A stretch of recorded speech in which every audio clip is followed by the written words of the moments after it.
Hello friends. कहते हैं कि भारतीय शेयर बाजार में इतना पैसा है कि वो पूरे देश के पैसों की प्यास बुझा सकता है।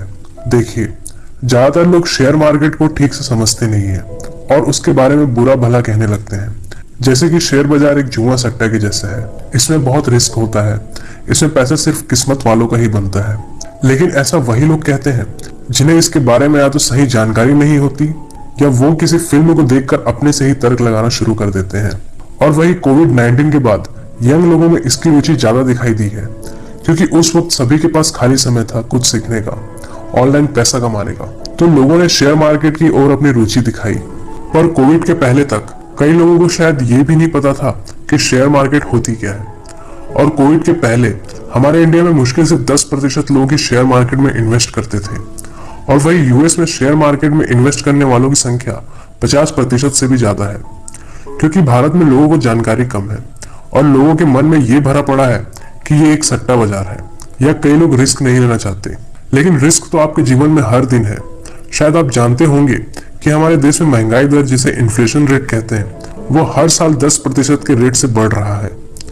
यानी कि आज जो वस्तु 100 रुपए की है वो अगले साल 110 रुपए की हो जाएगी।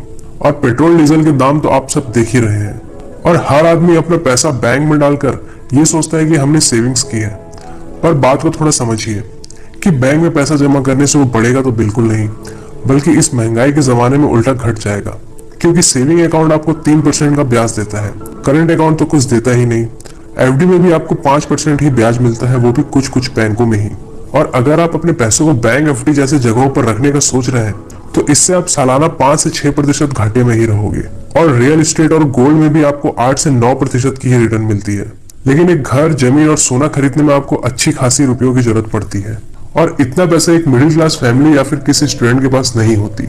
बट आप शेयर मार्केट में मिनिमम बैलेंस से भी निवेश कर सकते हैं। अब आते हैं हम मेन पॉइंट पर कि शेयर मार्केट आखिर क्या होती है और काम कैसे करती है।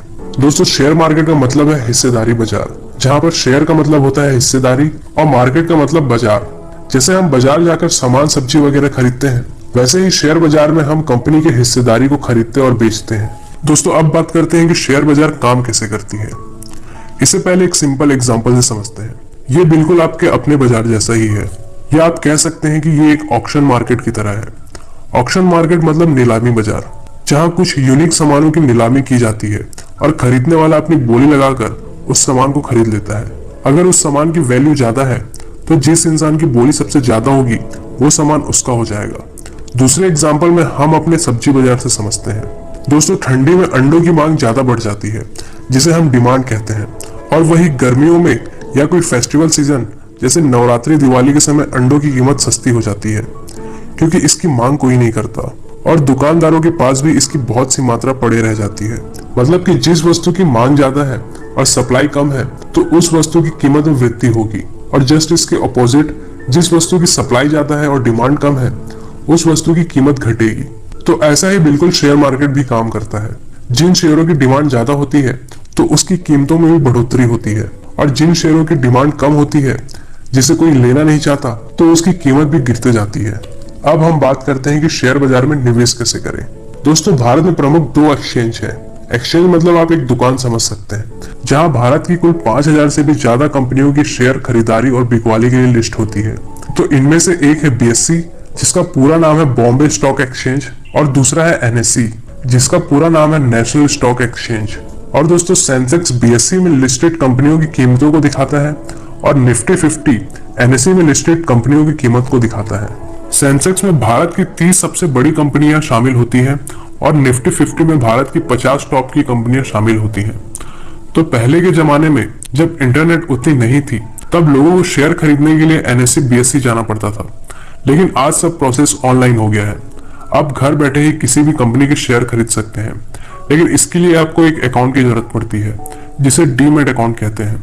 डीमैट अकाउंट बनाने के लिए कई सारे प्लेटफॉर्म मौजूद हैं, जैसे कई सारे बैंक्स ही प्रोवाइड कराते हैं और कुछ प्राइवेट ब्रोकर्स भी मौजूद हैं। ये ऑनलाइन ब्रोकर प्लेटफॉर्म बहुत से मौजूद हैं, जैसे जीरोधा, एंजल ब्रोकिंग, अपस्टॉक्स और भी बहुत सारे, जिनकी कुछ मिनिमम सी फीस होती है।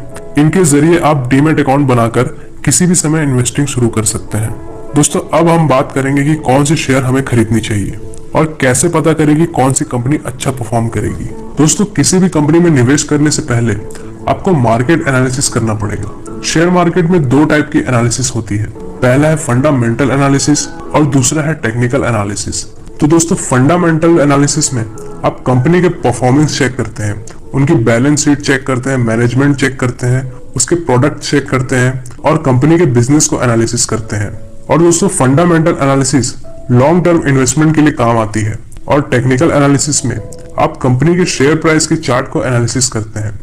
इसके अंदर भी कई तरह के एनालिसिस होते हैं, जैसे कई सारे टूल्स लगाकर या डिमांड और सप्लाई जोन का अंदाजा लगाकर। यदि आप शेयर मार्केट में नए हैं और आपको नहीं पता कि कौन सी कंपनी में निवेश करना है, तो निवेश करने से पहले आपको एनालिसिस करना सीखना पड़ेगा। और यदि फिर भी आपको निवेश करने की जल्दी है, तो आप उन कंपनीज में निवेश कर सकते हैं जो थोड़ी नामी गिरामी कंपनीज हो, क्योंकि लॉन्ग टर्म में ये कंपनी आपको नॉर्मल रिटर्न दे ही देंगी। मार्केट उन लोगों के लिए बिल्कुल नहीं जो ये सोचते हैं कि 1-2 महीने में उन्हें अच्छा खासा मुनाफा हो जाएगा। मार्केट आपके पेशेंस और इमोशंस की परीक्षा लेता है। अगर आप धैर्य रखते हैं तो बेशक आपको मार्केट से अच्छे रिजल्ट मिलेंगे। और आप मार्केट में आए हैं तो जल्दबाजी बिल्कुल ना करें, नहीं तो आपको भी ये सट्टा बाजार ही लगेगा। तो आज के लिए बस इतना ही। आशा है ये वीडियो आपको पसंद आई हो और शेयर मार्केट, फाइनेंस और इन्वेस्टमेंट से रिलेटेड जानकारी के लिए जुड़ जाइए हमारे चैनल से। धन्यवाद।